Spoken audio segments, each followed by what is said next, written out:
Inspired by South American Copa de Campeones in 1948, L'Equipe journalist Gabriel Arnaud came back to France with an idea of having an elite continental competition in Europe as well. The proposal took some time but was approved by UEFA Congress in 1955. Commencing the tournament following season, it was an overnight success with average crowds of over 30,000.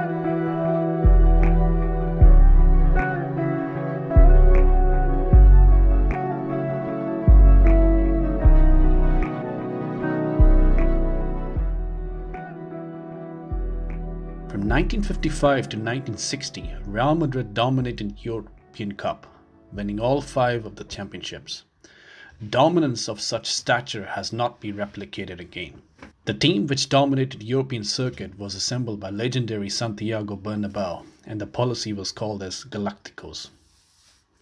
Alfredo Di Stefano, Ferenc Puskas, Raymond Kopa, Jose Santamaria, and Francisco Gento formed the core of the team.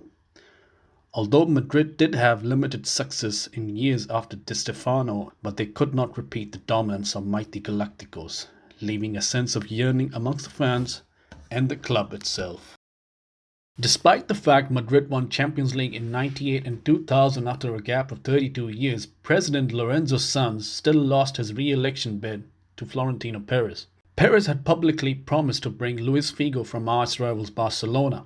Reportedly, the buyout clause was £38 million. Figo had his own issues with Barca, and a hefty salary package convinced him to cross paths to the capital city. He also sold club's training ground Ciudad Deportiva for around €480 million, which enabled Real Madrid to clear debts and build a replacement training complex at a fraction of the cost. Subsequently, significant funds were raised for transfers. After Figo's world record transfer for around €62 million, Perez aspired to buy at least one Galactico every season. The record was broken after procuring Zidane from Juventus for around €75 million. Furthermore, the likes of Ronaldo, Beckham, Owen were also added to the squad for around €150 million. Moreover, the likes of Hierro, Casillas, Guti, Raul, and Roberto Carlos were already integral part of the core. Along with superstars, several graduates from the academy were also integrated to the team, which in effect was known as Zidane's and Pavon. Whilst Madrid managed to win Champions League in 2002 and La Liga the season after, David Beckham's signing raised expectations to astronomical levels. Yet the team failed to win any major title for the next 3 seasons. Our inquest will lead to several reasons. Vicente Del Bosque, who led the club to 2 Champions League titles, was fired unceremoniously despite winning 29th La Liga championship in 2003.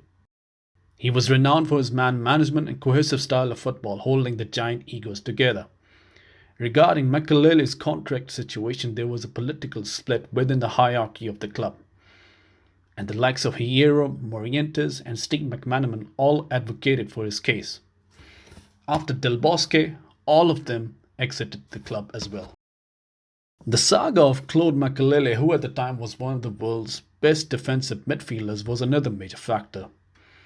With influx of flair all around him, he provided the defensive balance, acting as the engine to Rolls-Royce.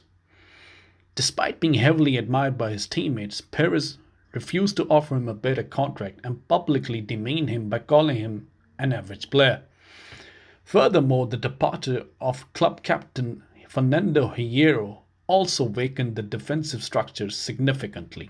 As a result, the club sought to buy Arsenal captain Patrick Vieira, but the negotiations failed when he wasn't offered a lucrative deal.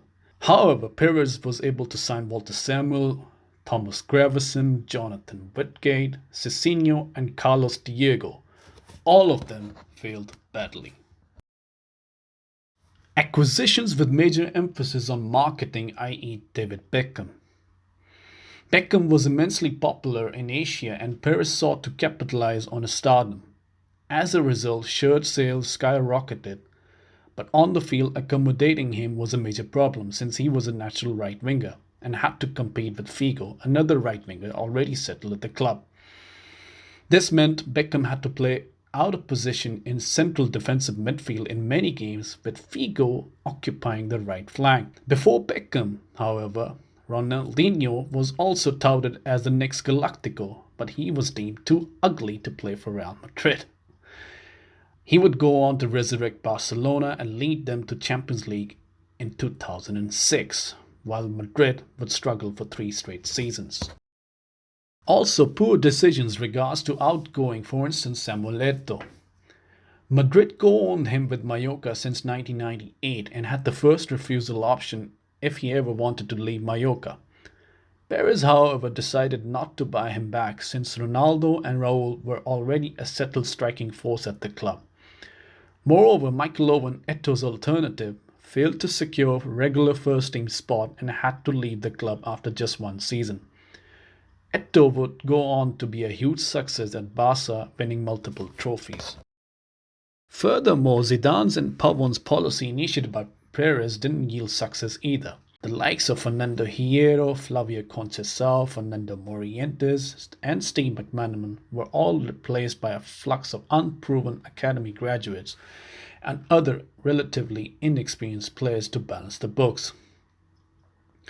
Zidane signified all-star cast while Pavon's represented homegrown talent.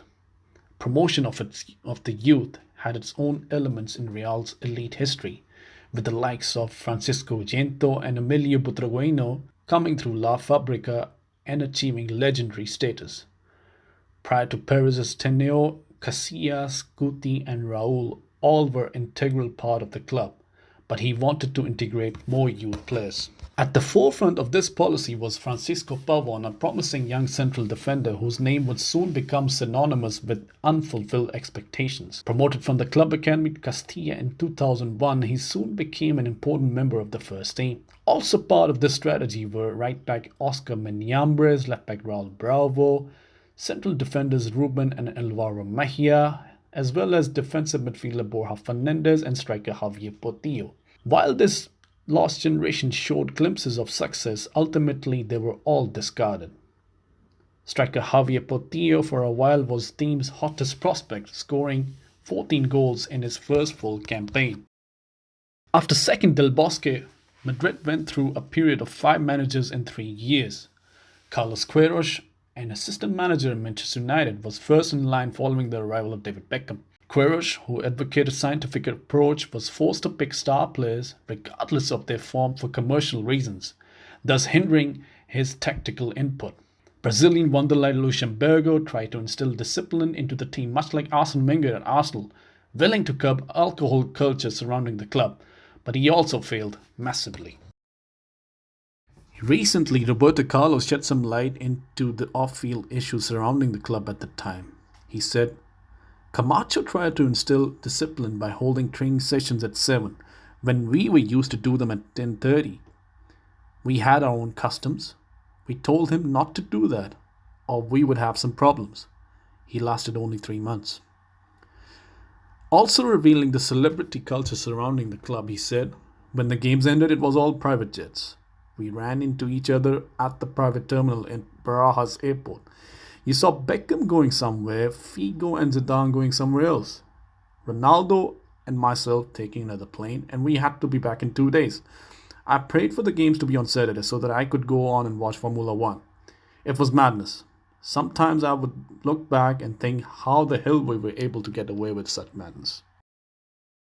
Fabio Capello returned to the club for the second time and guided the club to break their league title hoodoo in 2007. But it wasn't until 2014, with Carlo Ancelotti in charge with his brand of counter-attacking football, when Madrid eventually achieved the much-coveted La Decima. His assistant Zinedine Zidane would go on to seal further heights with 3 consecutive Champions League titles, with Cristiano Ronaldo being the face of the club.